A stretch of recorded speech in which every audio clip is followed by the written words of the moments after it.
Coming up, Alabama coach Nick Saban may be on the verge of making a decision that has everybody wondering, what in the world are you doing? We'll talk about it next right here on SEC Country Live.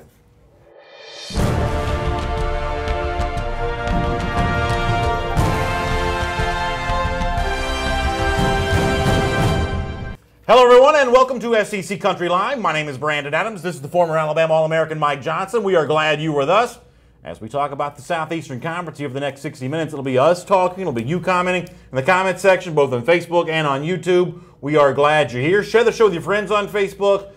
Can you share on YouTube? Not really quite so sure about that. I'm not sure how that works either. We got a podcast we'll have up later on today. We just want to make SEC Country Live as fun, interactive, enjoyable as we possibly can be, and I am happy to see you today. Yeah, I think that the closer we get to spring practice, the more excited I get about it. You know, it's like the season's over, we got the in-between, but now I feel like we're starting to get the wheels rolling. Yeah, that's exactly right. Well, we have some spring practice this week in the SEC. We'll be talking about that here today on SEC Country Live. But for now, though, let's start the show the way we always do with the big items around the SEC. It's our SEC Country Live First and 10 list. And item number one on the list, at least at first glance, may be a bit of a head-scratcher here. AL.com reporting that Alabama coach Nick Saban considering bringing in former Tennessee coach Butch Jones in an off-field analyst role. Let me read here from Matt Zenitz, who's the reporter from AL.com, who says, Crimson Tide coach Nick Saban has been in contact with former Tennessee coach Butch Jones regarding an offensive analyst position, sources told AL.com. Jones has visited Tuscaloosa, met with Nick Saban in person, per sources. Butch Jones is probably the biggest laughingstock in the entire SEC right now, even more so than like a guy like Jim McElwain would have been, even more so than a guy like Hugh Freeze might be, for very different reasons. It's not easy to be the biggest laughingstock in the SEC, but Butch Jones, brick by brick, we'll try that one more time. We'll edit this out for the podcast. Brick by brick might be that guy. What's Nick Saban doing here? Well, I don't know. Well, you know, what movie is it where he's like, this is my nightmare. Like this is my nightmare. That this marriage it's such a head scratcher for me. Why Nick Saban would want to go? I know why Butch Jones wants to go down this road. Obviously, you rehab your image, you try to make it back to a head coaching job, and try to pick up some tidbits along the way from a guy like Nick Saban, who obviously has had a lot of success. I don't understand really the angle here for Nick Saban in Alabama. I'll go down the road in a minute. I'll try to play devil's advocate. I'll try to look through Nick Saban's eyes. But for me, I don't see Butch Jones as prolific in really anything. I think when you look at a guy like Hugh Freeze, when you look at a guy like maybe in Steve Sarkisian, maybe even Lane Kiffin that he's obviously brought into rehab, prolific play callers, prolific recruiters, guys that have great angles and doing great things in at least one area that might need to be rehabbed in other areas.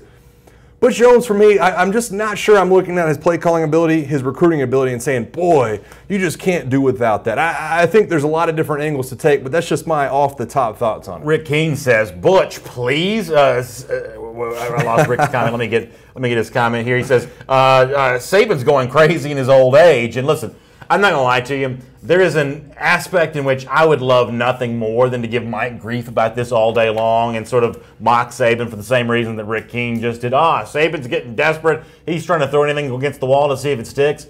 The truth is, I kind of actually don't feel that way. I actually feel like what Saban's doing here is pretty smart for a couple of reasons. Let me have just a minute to sort of explain this.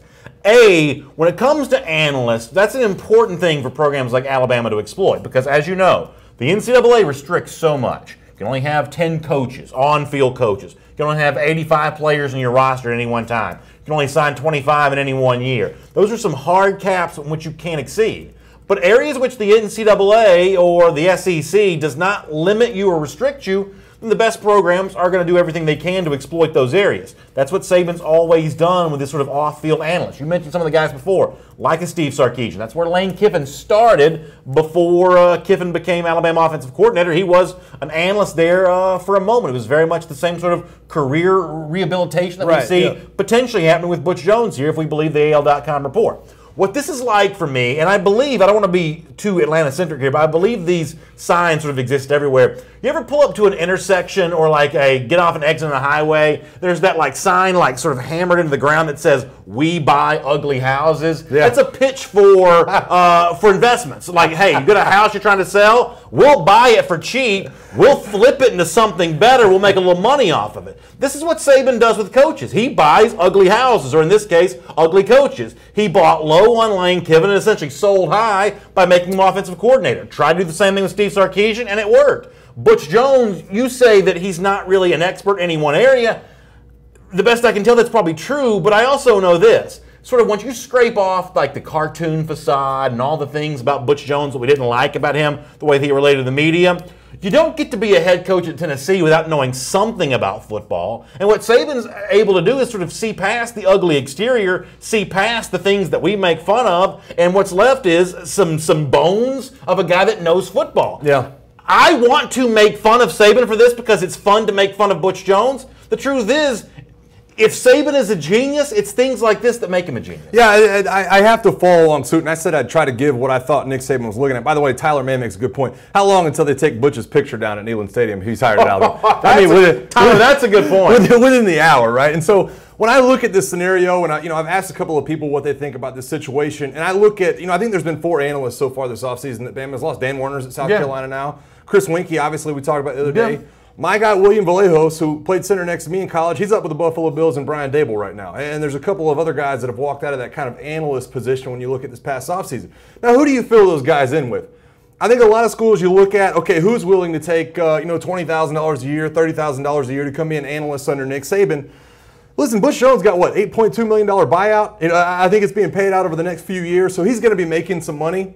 Why not hire a guy who used to be a head coach of one of your rival teams to come in and be an analyst? That's the only thing I can think of. Like a sounding board, a guy who knows about offenses, a guy who has seen a ton of SEC defenses, has seen Georgia a ton, has seen Auburn a few times, has seen all the teams from around the SEC. I think if nothing else, the upside, you're right, is that he's a sounding board. He's another mind in the room that you can look to and say, you've been in these situations. What did you do differently? And I agree with you from that standpoint that, what Butch Jones brings a little bit of knowledge, if nothing else. Alan H. Hall in the comment section says, seriously, Butch Jones? Never happened. As much as someone like it to happen, these guys, talking about you and me, I think he's mostly talking about you, but he says these guys are as bad as CNN when it comes to fake news. But here's the thing, though, Alan.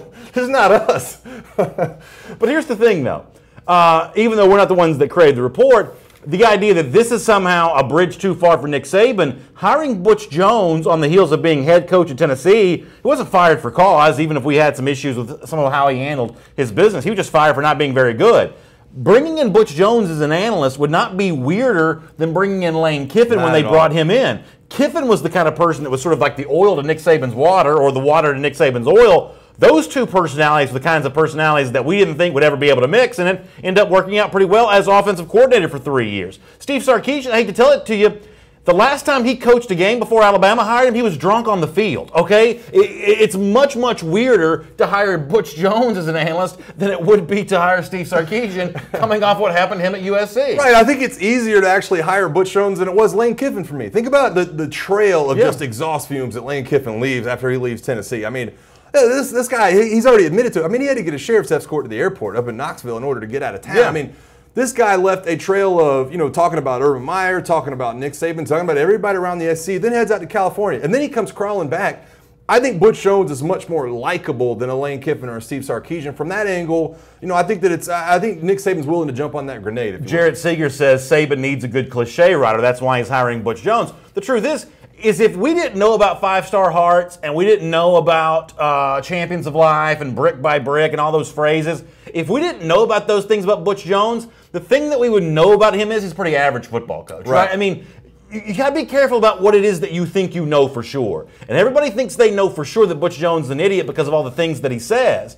But apart from the things that he says, what he actually does is about average to below average. I mean, and eventually when it was all said and done, the things that he said did wear on Tennessee, and we were obviously in favor of his firing. But let's not overrate Butch Jones' failure because of the fact that he was poor with the media. Right, and he's goofy. That's why he gets. Good point. He's a goofy guy. He's kind of an easy target. He has been an easy target for me. I've talked about him on the show a bunch. He's an easy target to kind of poke at because he's one of those guys that seems very passive in his press conferences. He has the weird sayings. He's not going to get into an argument with anybody. Obviously maybe his players from some of the reports that have been out there in the last few years, but. I guess I just go back to, and by the way, I'm not a fan of this. I'm just trying to take this viewpoint from what I think Alabama's coaching staff is doing and saying, why not? Why not bring a guy other than a 22-year-old kid that we're going to put on staff? Why not bring a guy in the Butch Jones that's been in these shoes before? I promise you we're not going to talk about this for the whole show, but I do want to take a couple more comments on this because Greg Steele brings up the name Jim McElwain. Look, I'm going to tell you this, and you tell me if I'm wrong. For two former SEC coaches who were coaches in 2017, if Butch Jones were to become, and it's not in any way official, just a report that's been out there that they've even had meetings. We don't know that either side would truly pull the trigger on this, but let's just assume for a second that Jones became an analyst at Alabama. I think that Butch Jones, as analyst at Alabama, is in a better position than Jim McElwain as wide receivers coach at Michigan. I do.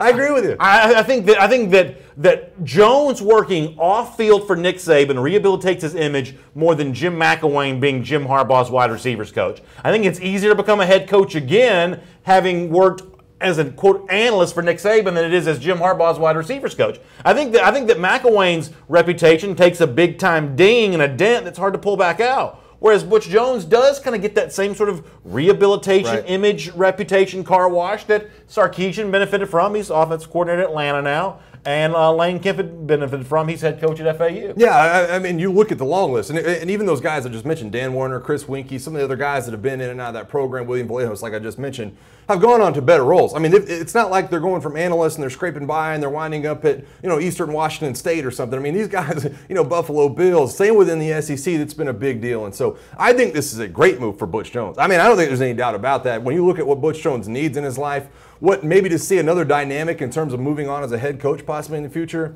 I don't think there's any question that Butch Jones is benefiting greatly from this situation if it happens. Robin Benton Slate says, no, just no to Butch Jones. I'm assuming that Robin's an Alabama fan. But Robin, here's what I'm going to say in response to you. Winning an SEC championship is a little bit like getting somebody to help you move. I don't care how much you hate a guy. I don't think you turn down extra help to move. I mean, if this guy's watching film, if this guy's talking about tendencies that he noticed from some of the team, I mean, it's not like Butch Jones' presence in Tuscaloosa takes something off the table. I mean, think about lifting a big old heavy piano or a big old heavy couch. I mean, you'll take an enemy to help you pick that thing up. Yeah. And Butch Jones, in this case, may have been an Alabama enemy, but as an extra pair of hands, extra pair of eyes, I don't think you turn that down. And here's another angle I look at, too, and this is definitely something to keep in the back of your head. Think about how much staff turnover Alabama has had the last couple of years. How many coordinators leave and head elsewhere?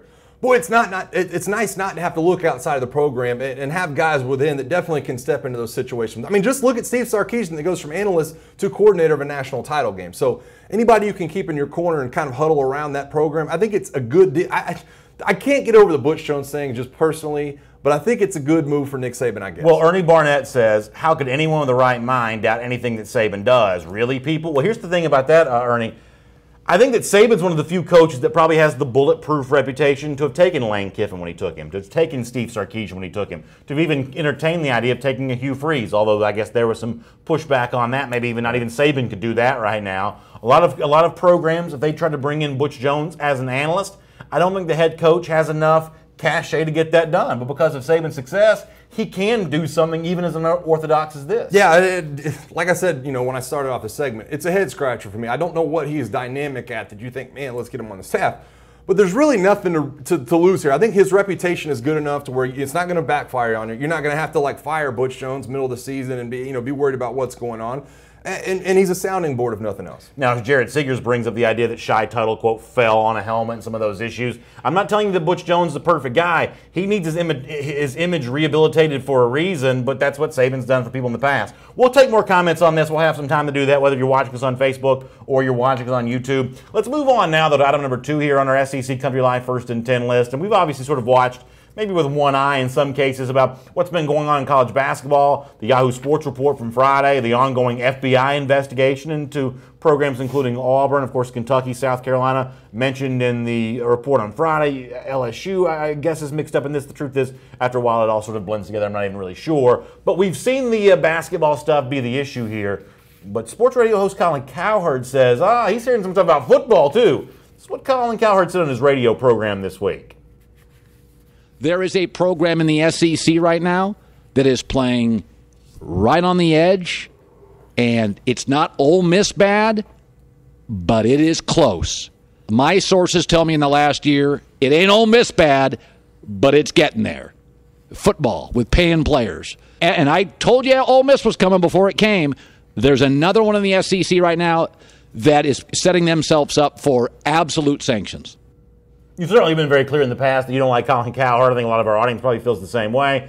But that sort of cryptic reference to the SEC is almost too juicy to pass up. when you hear a national sports personality like Colin Cowherd say something like that, does that give you any fear or concern about what might be going on in SEC football? I think everybody has those fears and concerns that, at one point your program will, face sanctions. Obviously, a lot of programs within the SEC have faced sanctions in the past, not just for recruiting violations, but other things academically. And, obviously seen a lot of the programs in the SEC kind of go down that road. Alabama, Colin Sexton's been mentioned in some of the FBI probe. Obviously, Auburn's name has come up a couple of times. You do worry about that. I think everybody worries about that in the back of their head.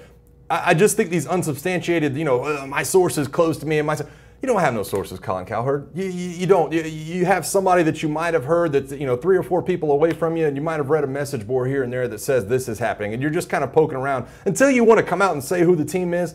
Boy, this is exactly what irritates me about him. It's just like, let me bring up whatever I have to bring up. Let me reference whatever I have to ruffle some feathers and get the name out there and get people trying to guess. I think the best part about this that can come out of this for me is reading, when these stories hit, SEC country and other places, reading the comments about people pointing fingers. Like, boy, it's not my program, but I know exactly whose program it is. It's like, nobody knows. And I don't know if there's anything substantial to what he's saying. But I hate even bringing it up because these sources, to me, I hate it. Well, here's 2 thoughts that I have, and really the only 2 thoughts I have on this, and the reason why I brought it up. There's no such thing as one school cheating. There's either nobody's cheating or everybody's cheating. Yeah, I mean, the idea that only one school is sort of like bullying everybody else with some sort of like aggressive, as he calls it, Ole Miss tactics, not as bad as Ole Miss, but heading in that direction. There's no such thing as only one school doing that because, Ole Miss, I guess, apparently been caught red-handed. The fact of the matter is, I mean, if it was just Ole Miss doing stuff like this, then you could get the entire roster of 5-star players in the entire country with $500. Yeah. You give somebody pizza and beer, and you can get a whole list of 25 4- and 5-star guys. So, I mean, it's either sort of everybody coloring outside the lines, or it's sort of nobody. I mean, maybe it is just Ole Miss, this crazy outlier because of, whatever reason that made them want to do that. Maybe that's the case. But the truth is, let's say Colin Cowherd was right about this. And let's say there was one team that was just the Wild West, outlaw mentality, doing whatever. We're never finding out about it because it's one thing to sort of pick on Ole Miss football, which is a program that that doesn't have a 100,000 seat stadium, isn't a fixture in the college football playoff. It's a great fan base. We love the Ole Miss fans that watch our show and listen to our show every day. But it's not one of these gigantic fan bases. The truth is, once you start kind of climbing the ladder in the SEC, there is no media entity anywhere big enough to take them down, and there's no willingness to do that. The NCAA would not even go along with this. College football is too much of a cash cow to have anybody sort of pull the emergency brake and bring this thing to an end. So even if Cowherd was right, we're never going to find out about it. No, yeah, I completely agree with you. And to me, the only reason this is even coming out about the basketball is because the FBI is involved. I mean, if this was like, somebody's pointing to something within the NCAA about college basketball and the NCAA had to investigate it, we wouldn't even be talking about it. NCAA is be trying to bury this, and I'm not going to sit here and stand up in this chair and start being, that program, because I kind of feel the same way you do. I mean, all these coaches at some point or another have coached together. They've come up through the coaching ranks together. They know how, to do certain things within coaching that gets you to the level of other teams. And so I don't for 1 minute think we're going to point at one program and be like, boy, those guys aren't really doing the right thing. Bo Molinari, who's actually watching on YouTube today, says that it's just Ole Miss. Everybody else is playing fair. Yeah. So you know what? That settles it. Everybody else is clean as a whistle, clean as they can be. I mean, tongue-in-cheek. Listen, I mean, anybody in the world, like a Colin Cowherd or anybody else, could just sort of throw out some rampant speculation. As you said, there's no evidence to support anything that he's saying here. And as I said, even if there was, we never hear about it. No, I completely agree with you. And it's almost tough to even add anything to it because the word sources to me goes it completely. First of all, you're doing something if you're getting me to watch Colin Cowherd. That's one thing. But the word sources to me kind of turns me away from even listening to the rest of it to have an argument about it. To me, if you're going to bring that out on a national radio show, point to me who you're talking about. Yeah, I mean, Mark Paris actually brings up a good point, and then we'll change the subject because it's already getting a little late here.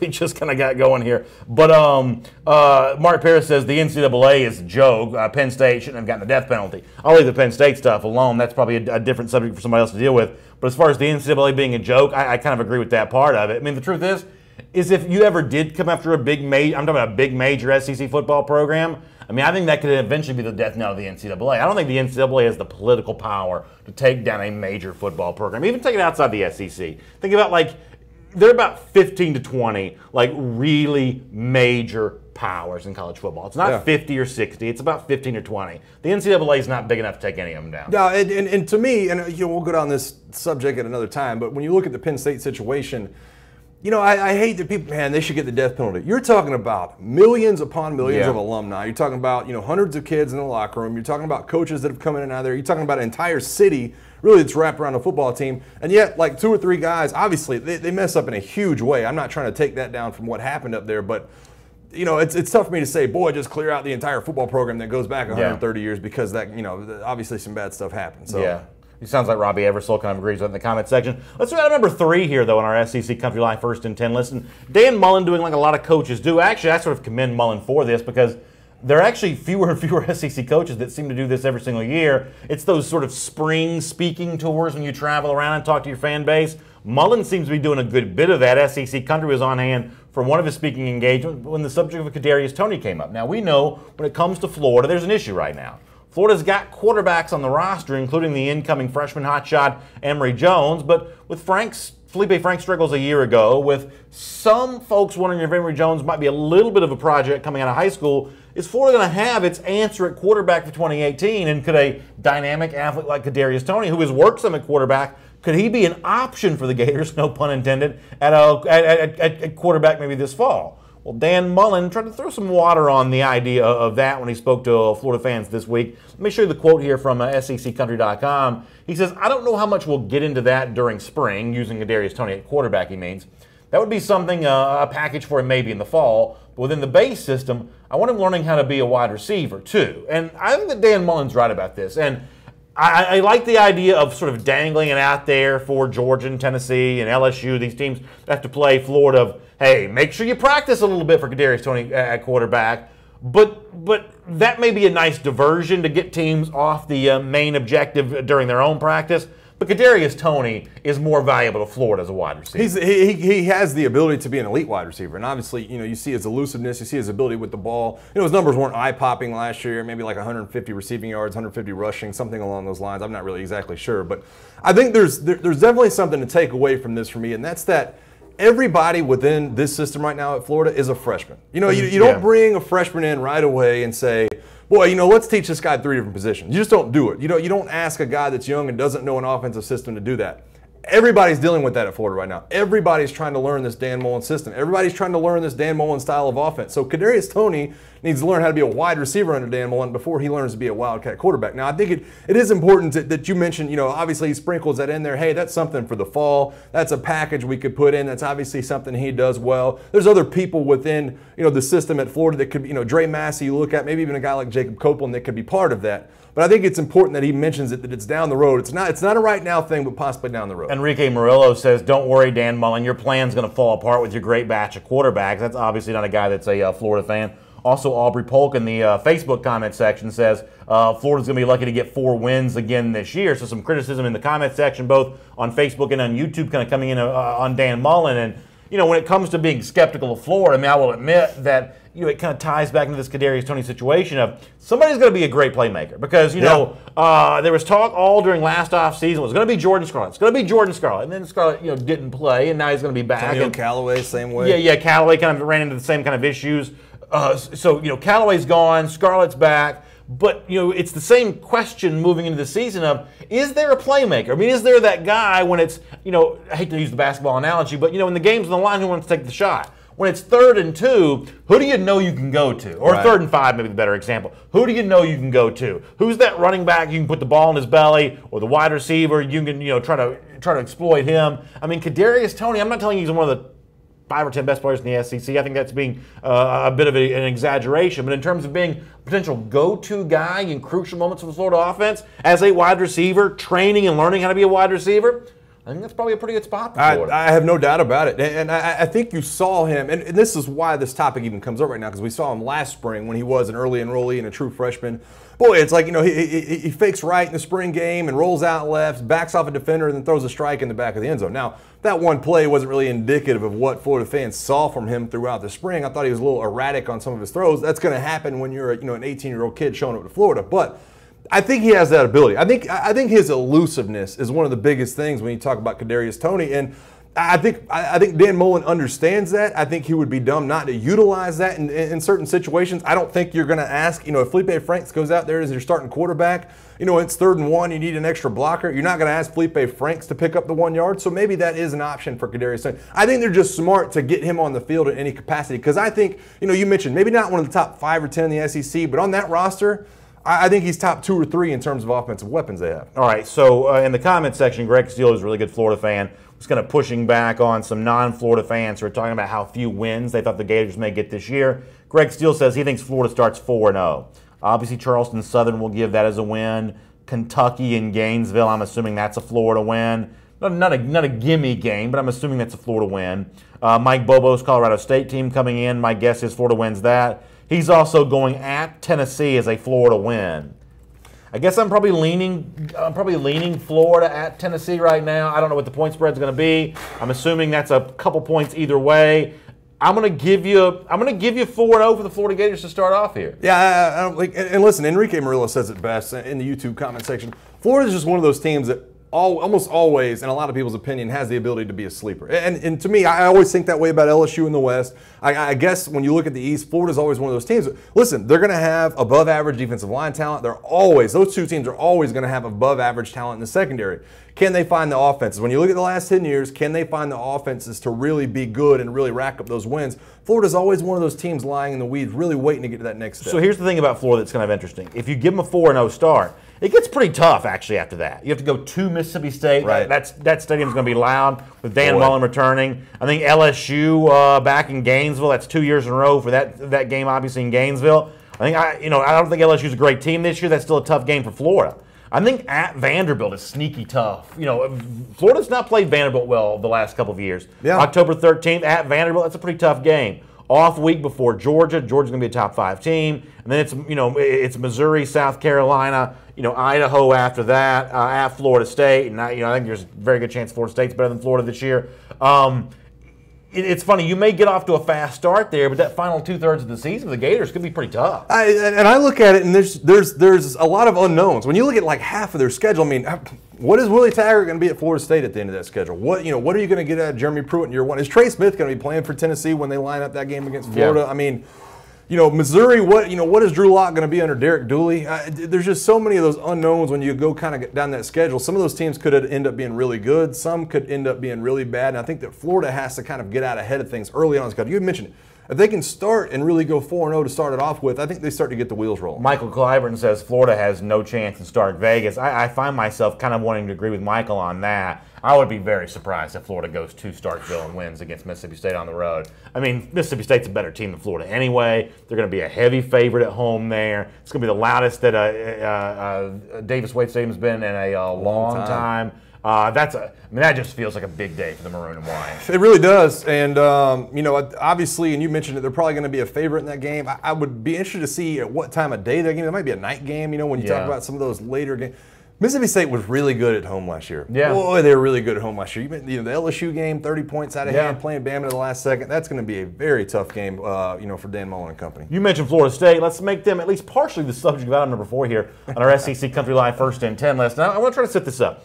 A guy that we have talked about a lot on this show, and in fact, we've probably talked about him as much as any assistant coach in the entire SEC over the last couple of weeks, is Tim Brewster, who's a little bit like Jimbo Fisher's hype man there at Florida State. And he kind of put out this tweet of all the guys from Florida State making a bunch of money. In fact, can we show the Tim Brewster tweet here, which kind of got a response from Jalen Ramsey.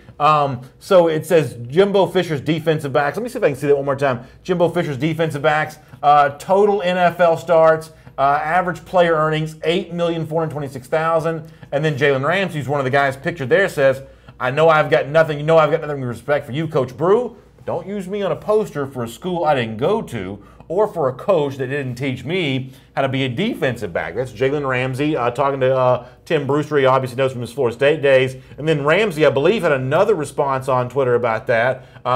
He didn't teach me not one defensive back technique. It says, come get some real truth, goal nose.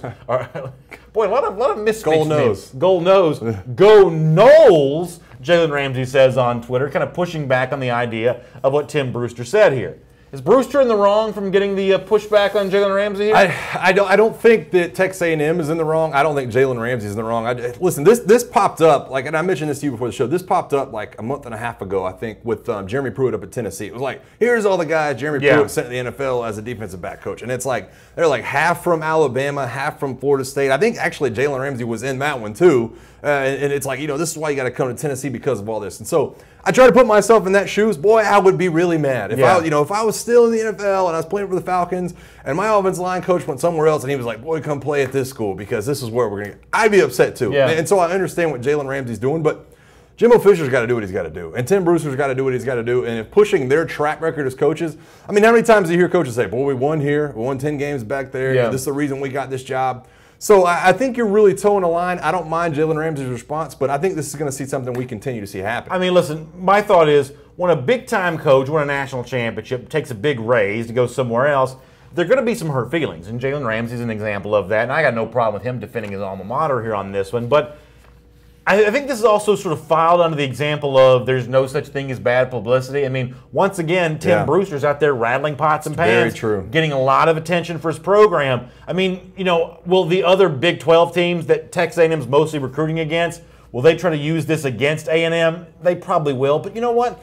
This is another example of you really can't worry about what anybody's saying on Twitter, right? Because, I mean, there's going to be some of that negativity. There's going to be some of that sniping back here.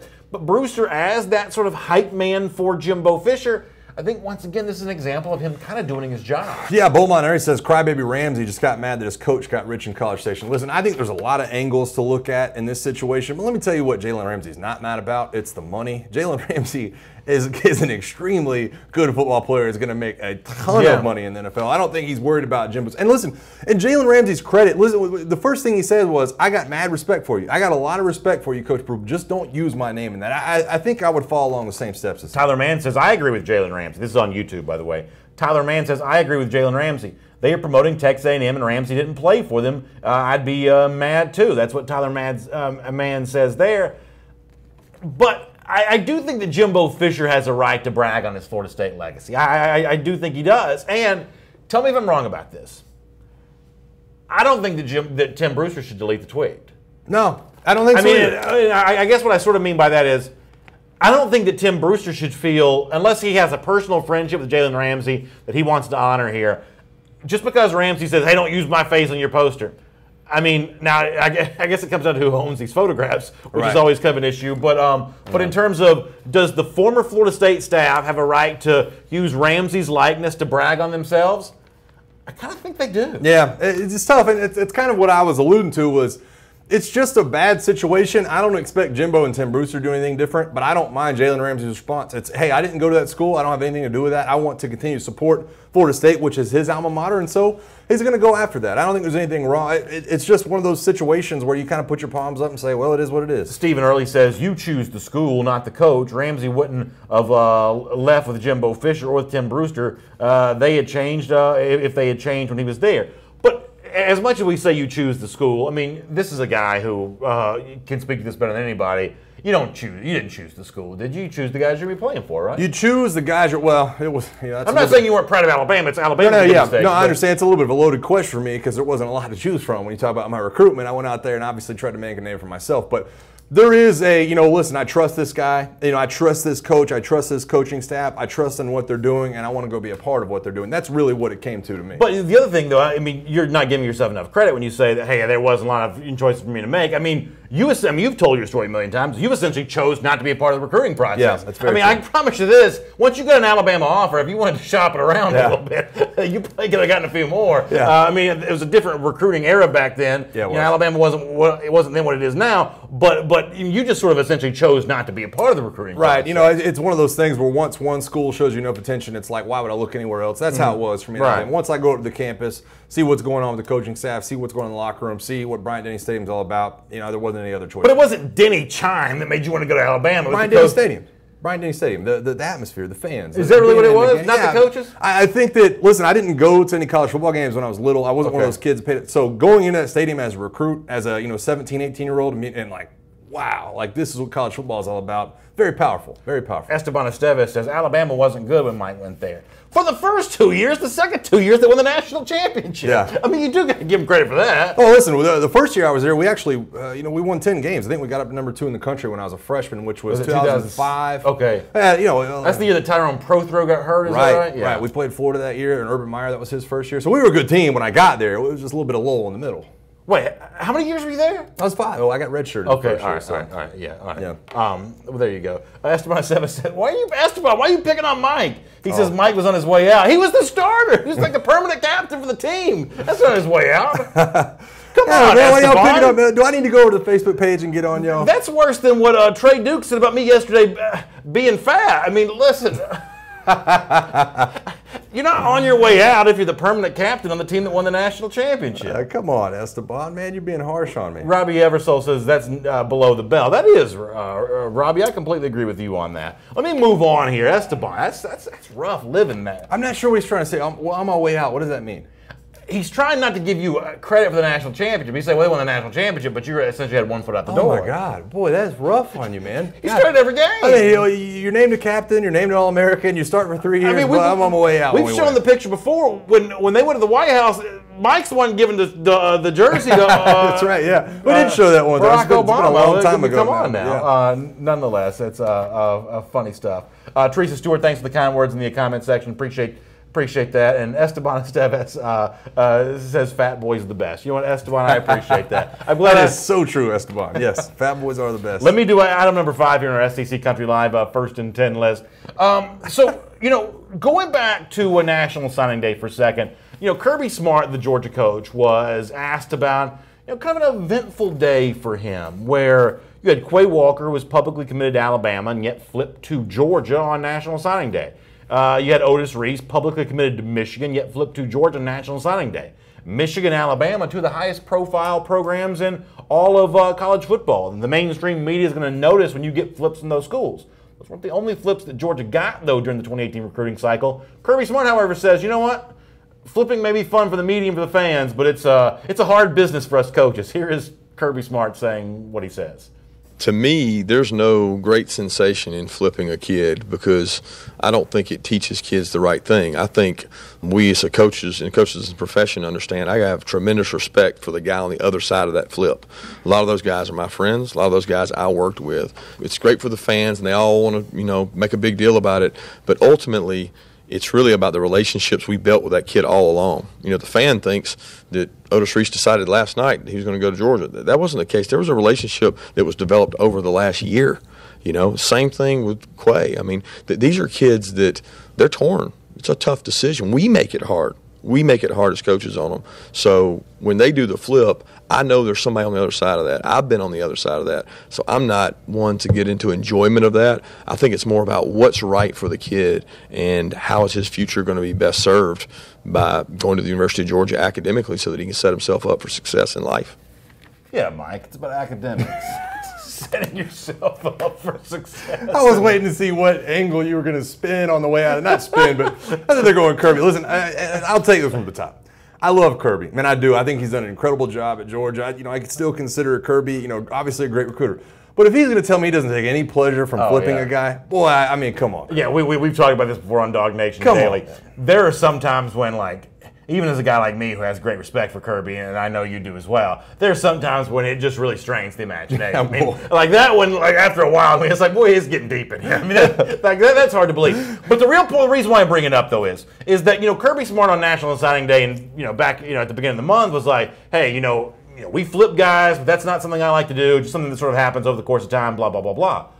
But for 2019, though, it's actually a different situation because Georgia's what they hope is an elite class for 2019 is maybe this time not so much built on the backs of who they might flip, but who they might prevent from flipping somewhere else. Let me give you a couple examples from just this weekend alone. Let me start in Tuscaloosa, Alabama. 5-star defensive end Nolan Smith, one of the real leaders of Georgia's 2019 class, and that he is a public commit to Georgia, visited Alabama this weekend. Chris Kirschner from SVCCountry.com caught up with Nolan Smith there off the heels of his visit to the Tuscaloosa campus. And there's kind of an interesting exchange here. I want to read you a couple sentences of this. Chris says, Alabama's made a dent in Georgia's grasp on Nolan Smith. He asks, how would he classify Alabama's chances of flipping him? Nolan Smith says to Chris Kirschner, it's a big chance. He says both teams were just in national championship. Alabama's got a great squad and a great group of guys. They're known to put outside linebackers in the NFL, which is really what Nolan Smith is, even though he's listed as a defensive end. The question then is coming, would you consider yourself 100% committed to Georgia? Nolan Smith's response, quote, that's undisclosed. Chris Kirschner comes back, why that answer? Nolan Smith comes back with, that's undisclosed also. So Nolan Smith visits Alabama, doesn't want to really go on the record about exactly what percentage of commitment he is to Georgia. Add to that another 5-star Georgia commit, Jaden Hazelwood, number 2 player in the entire country, number 1 wide receiver in the entire country for 2019. He also visits Florida over the weekend. Kirby Smart, a little bit different position for 2019, holding on to commits to get the number 1 class, whereas in 2018 it was about who he was able to flip from other schools. Yeah, there's a little bit of back and forth about that too, because listen, one of the names that always pops out to me, Pierce Quick, is an Alabama commit, has been an Alabama commit for, I think, over a year now. And this is a guy that has been getting a lot of offers lately. He's an offensive lineman out of Birmingham. Been getting a lot of offers lately, and you see those offers start to fly in from Georgia, start to fly in from Tennessee. It's going to be an uphill battle. And you mentioned Nolan Smith. I thought what really I took away from Nolan Smith's comments, and I think Chris Kirschner did a good job of really kind of bringing everything together. Boy, he loves the fact that Tosh LaPoy is a defensive coordinator now. He said that really changes the game, and I think that's exactly what Nick Saban was aiming for when he promoted Tosh LaPoy into that rotation of being a defensive coordinator. Hey, you know what? We've got to keep some of these recruits close to it. I think that changed a lot of dynamic and relationships. So there's going to be a lot of moving parts. I think both schools and all schools throughout the SEC really are going to see a ton of decommits, a ton of commits, a ton of people move around. And until you get to that early signing period or that signing day, I think there's going to be a lot of questions asked in both directions. Richard Smith says Nolan Smith's playing the field right now. Darian Ford says Nolan Smith's just trolling Alabama. I mean, the honest truth is I don't think Jaden Hazelwood or Nolan Smith, either one, are going anywhere from Georgia's 2019 class. We actually had Jaden Hazelwood I would be shocked on a show that we did not too long ago where he said, listen, and I don't fault him for feeling this way. I don't fault any of these recruits that we talk about in this show for feeling this way. He's like, hey, you only get to do this once? I'm going to take every visit I can. And you know what? Nolan Smith's kind of the same way, although Nolan is a lot more public with his flirtations, whether it be Alabama, Clemson, Ohio State, whomever. But, Nolan and Hazelwood both have certainly taken plenty of their visits. I think Nolan did a good job, and I'm not sure if this was the latest comments that he made, but he actually said at one point during his recruitment, he's like, it's like going to mom and dad's house when you go to Georgia, but, you can also go over to Alabama to your uncle's house, and you still have loved ones. And I think that really encompasses the decision he's got ahead of him. Boy, you really feel comfortable. You're able to stay home. You got your siblings around you, but you still have loved ones down the street. And you have an aunt and uncle's house down the street that you really be comfortable at. Christopher P. Shooter Smith, and I always love that name, in our Facebook Live comment section says, Kirby's been a master recruiter at Alabama, but really didn't feel the pressure as the defensive coordinator. But now, as head coach, he's got the target on his back. And that last phrase, I completely agree with. That's kind of the point of this entire topic. Kirby climbed the ladder to get number 1 in 2018. This time, a year ago, they were like 60-something in the country. I mean, it was a pretty slow start to the 2018 class for Georgia. Not as much of a slow start for 2019. Right now, they're ranked number 2 in the country. And with the number 1 ranking from a year ago, or from just this past February, it is a little bit of a target on his back in the way that he hasn't had before. All of a sudden, he is kind of in that hunted position. The most negative recruited coach in the SEC right now may still be Nick Saban because of the fact he's been there longer. But Kirby Smart may be getting a close second in terms of various coaches saying, let me tell you why you don't want to go to Georgia. Well, it's very similar, in my opinion, to what Georgia is going to be facing on the field this upcoming season. Boy, this is not the revenge tour anymore. All of a sudden, people are trying to get revenge on them. Well, it would be in one case. Well, we don't have that on the schedule yet, but you look down the road and you look at the possibility of that. But I will say this: it's like you have your backs to the wall. You're able to get your older guys that have been in 2 different administrations, I guess, or head coaches. Yeah. Boy, you really get them pumped up to hit the next level. Well, we're going to go back and get everybody else. We're going to win this game against Florida. We're going to win this game against Tennessee. Well, all of a sudden, you've beaten everybody that was on the schedule. And all of a sudden, you have to turn around and actually find yourself being the hunted for a change. I think the same thing applies to recruiting trail, Kirby. Chad Clark says they, meaning recruits, shouldn't announce quote, commitments until signing day. It's not a commitment if they can flip. Honestly, I don't have a problem with that. I don't have a problem with what.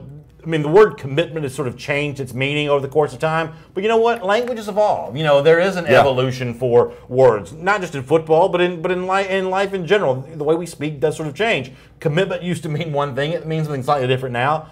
I don't have a problem with that. And I don't have a problem with any of these recruits taking their visits. That's not a big deal for me. Yeah, it is funny, too, to read the verbiage that you see. But that's undisclosed. Yeah. Well, when I was getting recruited, he said it was undisclosed. They'd have just hung up the phone and be like, okay, well, we don't care. Like, now it's like, oh, that's undisclosed. And that, now it's a headline on Twitter. My favorite one, I won't remember his name, but it was an Alabama commit for 2019 who said, back in like the beginning of January, I'm gonna decommit at the end of the month, and sure enough, he did. Yeah, it's he announced a scheduled decommitment, and then stuck to it and did actually decommit it. Was it the running back out of IMG? I can't really remember who it was. I don't remember who it was. I'm not sure but he did. Sure enough, it is funny. It's like, what are you waiting on then? Go ahead and pull the string here. Well, speaking of waiting, there's not a whole lot more waiting that has to be due with the start of SEC spring practice. We'll make the Auburn Tigers here the subject of item number 6 here on our SEC Country Live First and 10 list. And Auburn actually begins spring practice on Thursday. It was actually supposed to be, I think, today, but they decided a few days ago to move it back 2 more days. And Gus Malzahn had his explanation for why, and they just wanted to get some time getting ready. They're actually going to practice, I think, 1 or 2 times after their A-Day game to just sort of finish off their full allotment of spring practices. But, I mean, my gosh, I don't know. March 1st seems incredibly early to start spring practice. Yeah. I guess it's fairly warm on the plains right now. It seems to be, for the most part, around the south here the last couple days. There has been some rain. I mean, a couple of weeks of practice before spring break is what Malzahn seems to want here. Is this a good idea? Does it really matter? I don't know. Boy, I don't know either. The way Coach Saban used to build our practices, we'd go through, fourth quarter and all that, and we'd get like 1 or 2 practices before spring break. And it was like just to get us in football mode, then we'd leave for a week, then we'd come back, we'd hit the ground running. We'd run 3 weeks of practices all the way up to the A-Day game, and we'd play that. It's always usually like the 3rd weekend in April, and that's how you get it done. But I don't mind the way some of the other teams, and I mentioned this to you earlier, Vanderbilt's doing a practice where they actually go indoors. Like half the team goes in the weight room for the first half of practice, and then they switch midway through, which to me is a lot of extra stuff. That seems like a very Vanderbilt thing. It does. Well, listen, like, if you're Vanderbilt, why not try? Practices for 100 years. just do practice the way everybody else does. Well, Vanderbilt's also been losing for 100 years too. So I mean, why not change things up when you talk about the way to attack the program? I don't mind the fact that Auburn's starting this early. I think there's a lot of benefits to it, especially when you're practicing in the South. Players love practicing a little bit of that cold weather a little bit more too before you get to that heat coming at the end of April. I guess so. I mean, listen, I'm not going to complain because I'm happy to have it back, but still, I mean, the idea of having spring practice. I mean, the first day of official spring is not until about March 21st. I mean, they're going to be well done with into spring practice before we actually even turn the calendar to spring. Yeah, no, I agree with you. I mean, they barely let Puxatawny Phil see his shadow before they're out there running around in pads. How do you say that? Puxatawny Phil. That's Phil? The groundhog. Yeah, the groundhog. I knew exactly who it was. I've never said his name before out loud.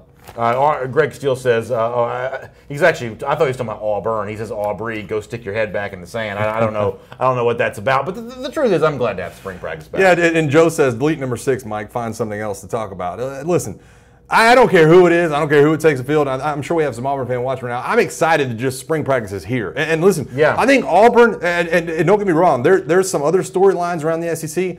I think Auburn's got some very intriguing storylines, especially on that offensive line and in that secondary with who's going to be playing next year. I think a lot of that is going to be decided this spring and through some of these practices. I can't wait to see Asa Martin and Joey Gatewood take that's a really interesting thing. Now, I think Gatewood may be a while from playing, but Asa Martin as a running back, maybe a featured back of sorts for Auburn in 2018, they may need somebody. Martin may be a candidate to do that. Speaking of intriguing storylines, let's also address LSU here with item number 7 on our SEC Country Live First and 10. Listen, the guy we've talked about a lot, Grant Gunnell, the 4-star quarterback from the class 2019, one-time Texas A&M commit. He decommits from that program. He's kind of up in the air where he might go. One of the schools that he is considering, though, is LSU, and LSU is apparently recruiting him hard. Here is what Gunnell told our Sam Spiegelman from SECCountry.com. It's been kind of crazy, still getting a lot of texts. I've been talking to Coach E. Coach O a lot. That's Steve Ensminger, the offensive coordinator, Ed Orgeron, the head coach. They text me every day. They just want me bad. I understand why. I'm not telling you that Gunnell's the next savior, although he does have a lot of pretty high-profile offers, and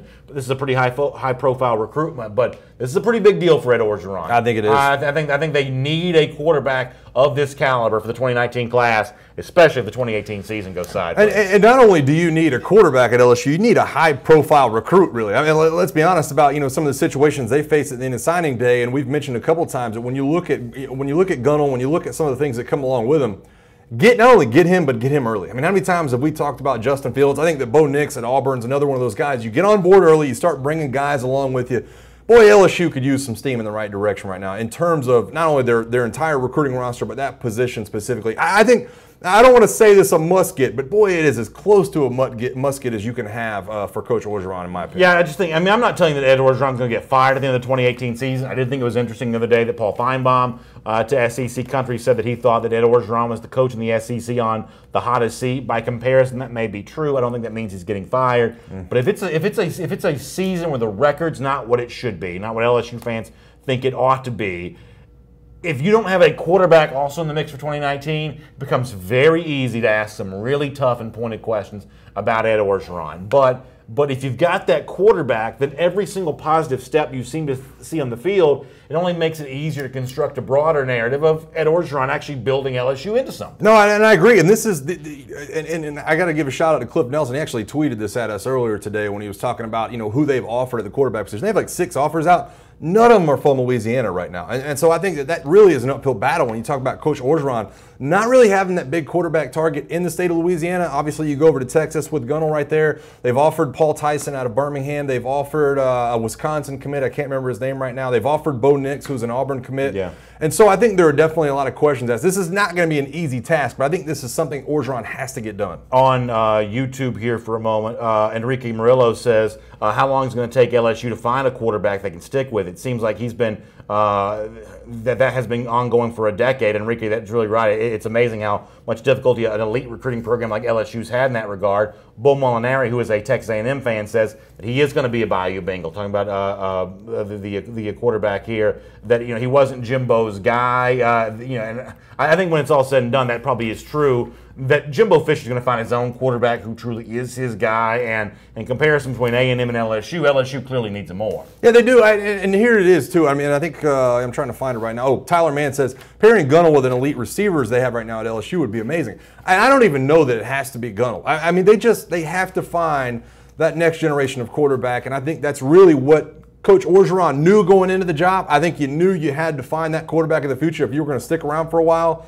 They didn't find him in this past class, so boy, there's a lot of pressure on for this next William one. Gunnings, apparently an Auburn fan, says, glad we got Bo Nix, and I think that is a good addition for Auburn. I mean, listen, sight unseen, I'm going to tell you there's a much better chance that Bo Nix is the quarterback of the future for Auburn, more so than Joey Gatewood, who I'm not sure is really a quarterback, and Malik Willis, who I'm not sure is very good. No, I completely agree with you, and I think that Bo Nix, and listen, I think the best thing about Bo Nix at Auburn is the fact that he's been outspoken about bringing along people with him. I mean, he's like, listen, I'm going to get on the field. I'm going to get recruiting every camp I go to. Every time I get to talk to other recruits, I'm going to be talking up Auburn and trying to get them on board with me. Boy, that's a huge thing for a program like Auburn right now. Rick Keene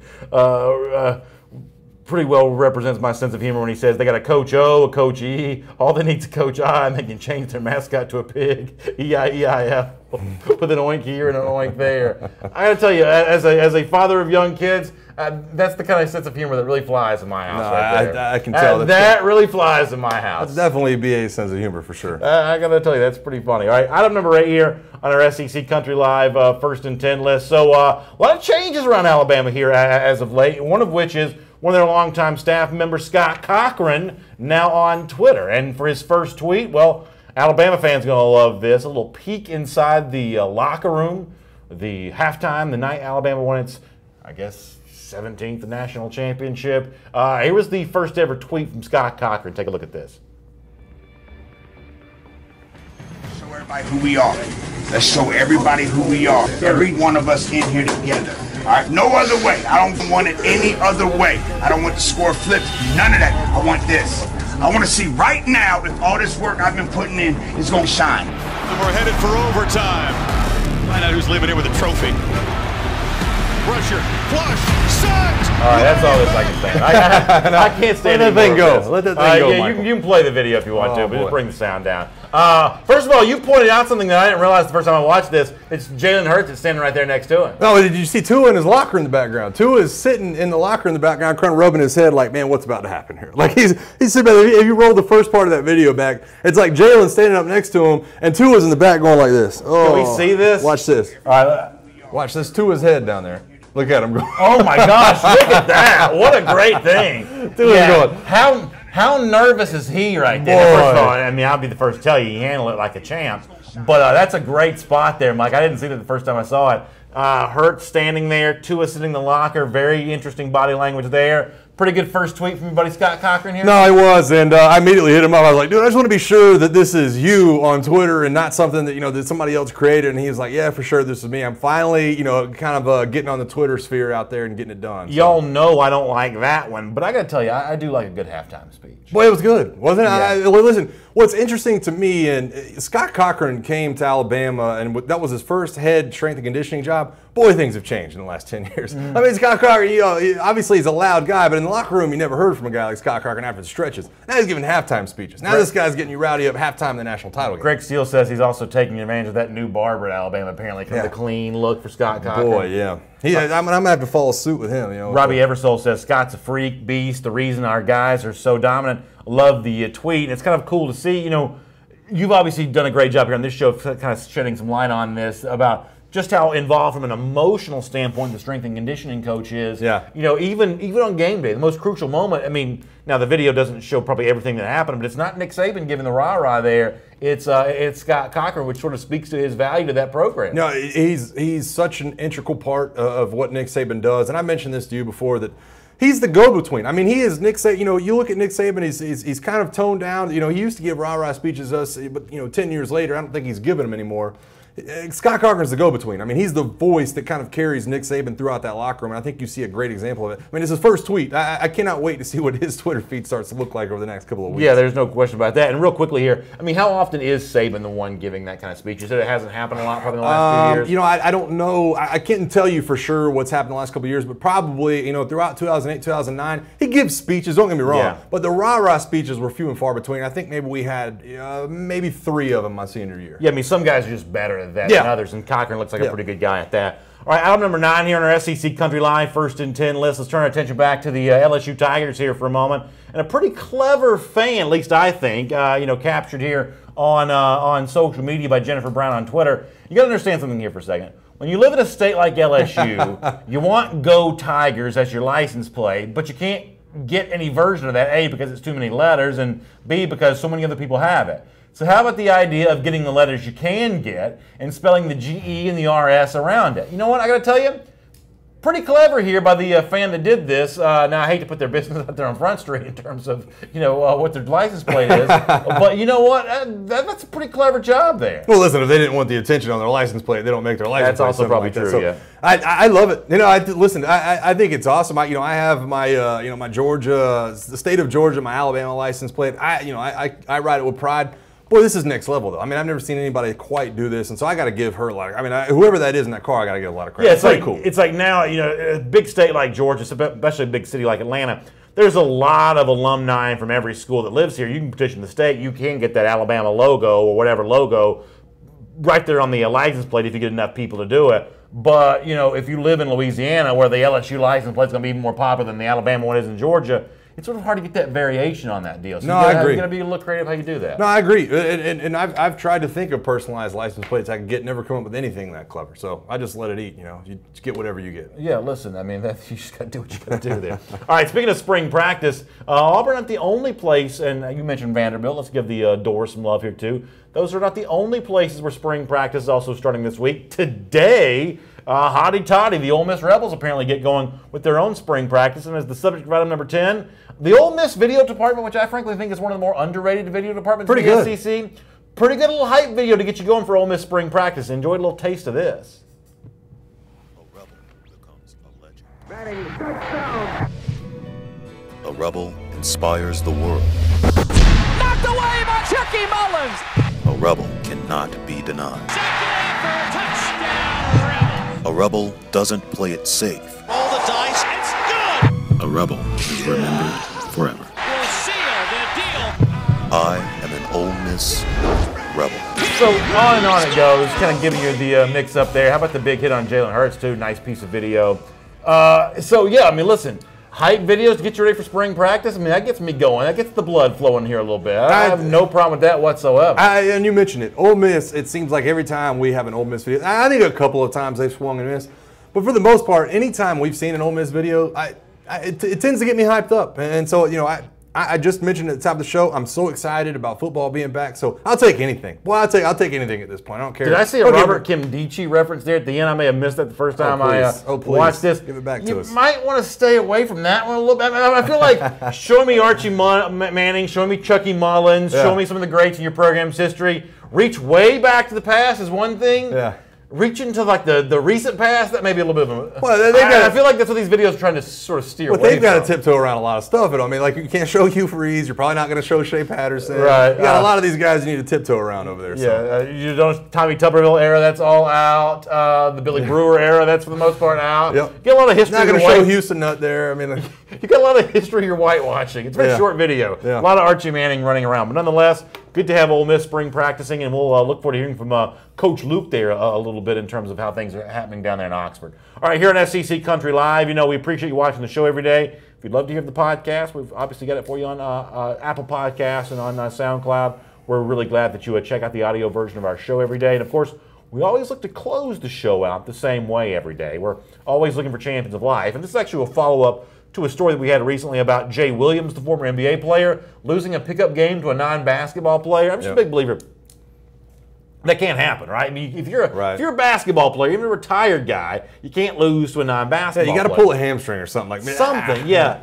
Well, here's maybe a worse example of that. Now, the truth is, I don't really speak Instagram, but this is an Instagram of the hip-hop star Bow Wow and Lonzo Ball of the Lakers. And in a shooting competition, maybe our producer Michael can help me out with this a little bit. So Bow Wow beat him in a shooting contest, correct? So who allowed did Lonzo Ball say on Instagram that Bow Wow had beat him?